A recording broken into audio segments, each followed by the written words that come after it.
सबसे पहले आपको भारत के प्रति सम्मान, भारत की सफलता, भारत की धाक को साबित करने वाली 3 तस्वीरें दिखाता हूं। ये तस्वीरें हर भारतीय को गर्व से भर देंगी। पहली तस्वीर दुनिया में भारत और भारत के प्रधानमंत्री नरेंद्र मोदी के प्रति बढ़ते सम्मान की तस्वीर है। प्रधानमंत्री नरेंद्र मोदी को फ्रांस के सबसे बड़े सम्मान Grand Cross of the Legion of Honour से सम्मानित किया गया है। प्रधानमंत्री मोदी भारत के पहले प्रधानमंत्री हैं जिन्हें फ्रांस ने सबसे बड़ा सम्मान दिया है। दूसरी तस्वीर चांद पर जाने वाले चंद्रयान मिशन 3 की है, जो आज लॉन्च हो गया। भारत का यह मिशन चांद पर जिंदगी की नई संभावनाओं की तलाश करेगा। तीसरी तस्वीर में आज पीएम मोदी ने फ्रांस में रुपए की ऑफिशियल शुरुआत करवा दी। अब फ्रांस में भारत के पर्यटक यूपीआई में पेमेंट कर सकते हैं, यानी यहां वाला यूपीआई अब फ्रांस में भी चलेगा। भारत के लिए आज बहुत बड़ा दिन है और तीनों बड़ी खबरें हैं। पीएम मोदी ने फ्रांस में सम्मान पाकर पूरे हिंदुस्तान का मान बढ़ाया और दूसरी तरफ भारत का मून मिशन चंद्रयान 3 आज लॉन्च हो गया, जिसकी चर्चा भारत के अलावा पूरी दुनिया में। पूरे 4 साल तक दिन रात की मेहनत के बाद हमारे स्पेस वैज्ञानिकों ने चंद्रयान 3 तैयार किया, जिसे आज श्रीहरिकोटा के स्पेस स्टेशन से लॉन्च किया गया। अब आपको पता ही कि अभी चंद्रयान 3 कहां तक पहुंचा है, पता है आपको?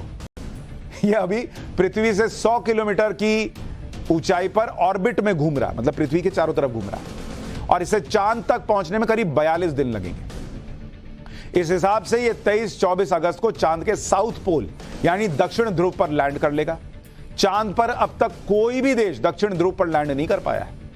भारत ऐसा करने वाला पहला देश होगा, क्योंकि इससे पहले अमेरिका, चीन और रूस नॉर्थ पोल यानी उत्तरी ध्रुव पर लैंड कर पाए हैं चांद पर। इस समय चंद्रयान करीब 16,000 किलोमीटर प्रति घंटे की रफ्तार से चांद की तरफ उड़ रहा है। चांद की तरफ उड़ रहा है और 36,000 किलोमीटर प्रति घंटे की स्पीड तक यह जाएगा।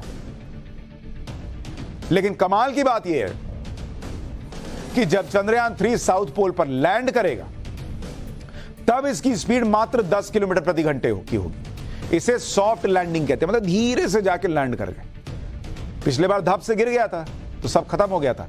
सॉफ्ट लैंडिंग होनी है। पिछली बार 2019 में लैंडिंग के समय चंद्रयान 2 चांद से 2 किलोमीटर की ऊंचाई पर नष्ट हो गया था। तब चंद्रयान को 7 किलोमीटर प्रति घंटे की स्पीड से लैंड करना था, लेकिन विक्रम लैंडर के सॉफ्टवेयर में ग्लिच आने की वजह से चंद्रयान 2 से संपर्क टूट गया और मिशन फेल हो गया। लेकिन इस चंद्रयान 3 में सारी कमियां दूर कर ली गई हैं और इस बार पूरी उम्मीद है कि चंद्रयान 3 चांद पर लैंड कर जाएगा।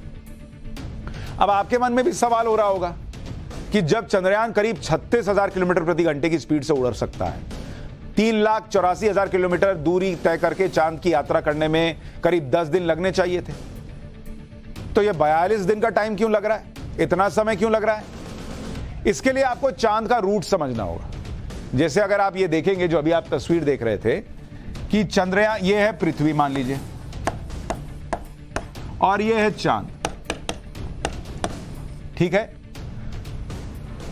और ये चंद्रयान है। मेरी राइटिंग के हिसाब से ये चंद्रयान निकला।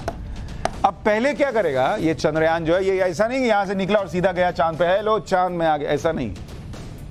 वो क्या करेगा कि अभी जब यहां से निकला है तो पृथ्वी की कक्षा में ऐसे अंडाकार आकार में घूमना शुरू करेगा, ऐसे ऐसे ऐसे ऐसे ऐसे करके घूमेगा और 22 दिन तक चक्कर लगाएगा। 22 दिन।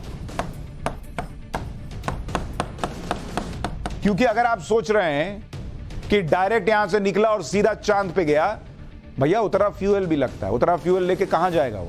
तो पहले वो पृथ्वी की कक्षा के साथ जो है वो ऐसे बहता हुआ, इस तरह से चलता हुआ, अपनी ऊर्जा ईंधन बचाता हुआ चांद के करीब पहुंचेगा।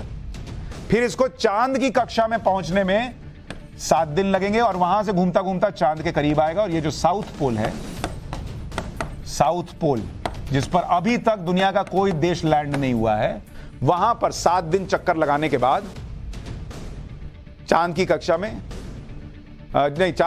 14 दिन तक चक्कर लगाएगा, तब जाकर करीब 42 दिन के बाद इधर जो है वो चांद की सतह पर लैंड करेगा।